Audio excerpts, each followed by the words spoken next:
সেই নাহিদ রানা পরের 4 ওভারে 2টো মেডেন, 2 রান, 2 উইকেট।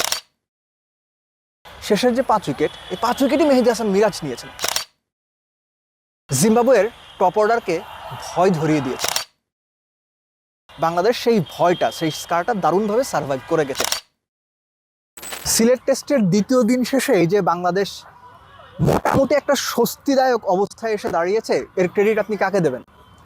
5 উইকেট নেওয়া মেহেদী হাসান মিরাজ, নাকি শুরুর দিকে জিম্বাবুয়ের টপ অর্ডারকে মোটামুটি তছনছ করে দেওয়া গতি এবং বাউন্স দিয়ে নাহিদ রানা? আপনি ক্রেডিট যাকেই দেন, বাংলাদেশ দ্বিতীয় দিন শেষে যে স্বস্তিতে আছে এটা বোধ হয় যে কেউ স্বীকার করবে। First come down to Nahid Rana. খেয়াল করে দেখেন, প্রথম 4 ওভারে তিনি 22 রান দিয়েছিলেন। 4 ওভারে 22 রান। সেই নাহিদ রানা পরের 4 ওভারে 2টো maiden, 2 run, 2 wicket.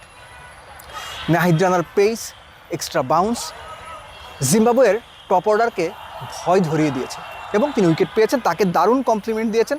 Bowling partnership বলতে আমরা যেটা বোঝাই, সেই পার্টনারশিপটা গড়েছেন হাসান মাহমুদ। দারুণ ইংসুইঙ্গারে ওয়েলেসকে বোল্ড করেছেন। কিন্তু ইন্টারেস্টিং পার্টটা হচ্ছে বাংলাদেশ যেভাবে বাউন্স ব্যাক করেছিল জিম্বাবুয়ের এগেনস্টে, জিম্বাবুয়ের টপ অর্ডার বা 2 ওপেনার যেভাবে 50 পার্টনারশিপ গড়েছিলেন, তারপরে তাদেরকে টপ অর্ডারের 3 জনকে আউট করাটা খুব গুরুত্বপূর্ণ ছিল। সেই গুরুত্বপূর্ণ কাজটা পেসাররা করেছেন।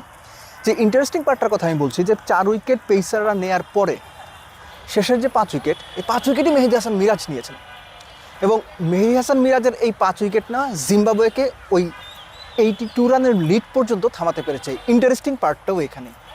জিম্বাবুয়ের 9, 10, 11 এই 3 ব্যাটসম্যান 78 বল বা 13 ওভার ব্যাট করেছেন এবং এই সময় 72 রান করেছেন। এনগ্রাভার 20+ রান করেছেন, মুজারাবানি 17 রান করে গেছেন।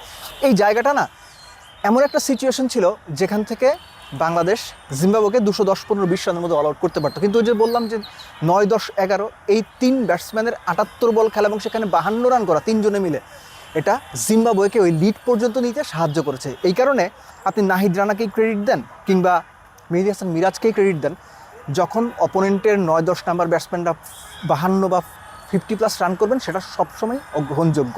এবং ওই 52 রান না হলে একবারের জন্য চিন্তা করেন এই টেস্টে বাংলাদেশ আরও কমান্ডিং পজিশনে থাকতো কিনা। কাম ডাউন টু বাংলাদেশ ব্যাটিং। যে ভয়টা ছিল যে বাংলাদেশের টপ অর্ডার কলাপস করে, নতুন বলে ফেইল করে, কিংবা যখন অপোনেন্ট মোটামুটি 80+ রানের লিড নিয়েছে, 25-30 রানের মধ্যে যদি 3 উইকেট পড়ে যেত কী হতো, একটা ভয় ধরে যেত। বাংলাদেশ সেই ভয়টা, সেই স্কারটা দারুণভাবে সার্ভাইভ করে গেছে। কিন্তু সমস্যা হচ্ছে যে সাদমানের কথা যদি আপনি চিন্তা করেন, সাদমান ফার্স্ট ইনিংসে যেভাবে আউট হয়েছেন, সেকেন্ড ইনিংসে মোর অর লেস কাছাকাছি আউট হয়েছেন।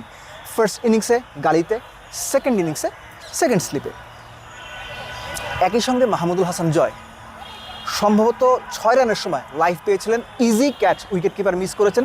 ফার্স্ট ইনিংসে যেভাবে তিনি আউট হয়েছিলেন উইকেট কিপারের কাছে, সেকেন্ড ইনিংসেও উইকেট কিপারের কাছে অলমোস্ট কপি বুক ফ্যাশনে ক্যাচ দিয়েছিলেন, উইকেট কিপার ক্যাচ ধরতে পারেননি। এই যে টপ অর্ডার কিংবা ওপেনাররা রান করতে পারছেন না, এখনও পর্যন্ত জয় টিকে আছেন। তিনি মোটামুটি ওই লাইফটা পাওয়ার পরে পজিটিভ মাইন্ডসেট আপে ব্যাট করছেন, স্কোরিং শট খেলছেন, রান করছেন।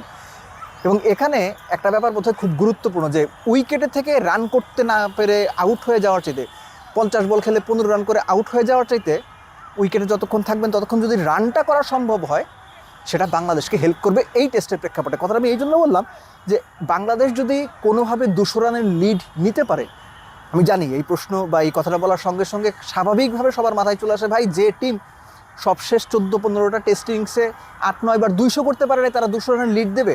কিন্তু এক্সপেক্ট তো করতে হবে বাংলাদেশ যদি 200 রানের কোনো লিড বা চ্যালেঞ্জিং একটা টোটাল জিম্বাবুয়েকে দিতে পারে, যে ভাই তোদের 200 রান করে জিততে হবে, সেই ক্ষেত্রে এখনও পর্যন্ত বাংলাদেশই এই টেস্টে আপার হ্যান্ডে থাকবে। বাট এভরিথিং ডিপেন্ডস অন তৃতীয় দিনের ফার্স্ট সেশন কিংবা প্রথম 2 ঘন্টা বাংলাদেশ কীভাবে ব্যাট করে।